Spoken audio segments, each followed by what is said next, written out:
আজকে আবার ছাদে চলে এসেছি কাজ করব। দেখো রোদ ভালো ওঠেনি, ঠান্ডার মধ্যে আমি ছাদেই চলে এসেছি, একটু গরম ভাব আছে ছাদে। দেখো 3টে কালার অর্ডার হয়েছে, ট্রে কালো, নীল আর মেরুন। তা কাজগুলো কিছুটা বাকি আছে, কাজগুলো কমপ্লিট করে কলকাতায় নিয়ে যাব। ব্লুটা আমার সবচেয়ে বেশি ভালো লাগছে। দেখো এই কাগজগুলো বসাবো।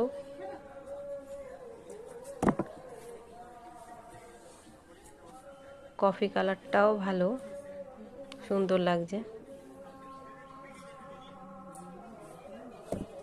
তা আমার ভিডিওটা কেমন লাগলো তোমরা অবশ্যই কমেন্ট করবে।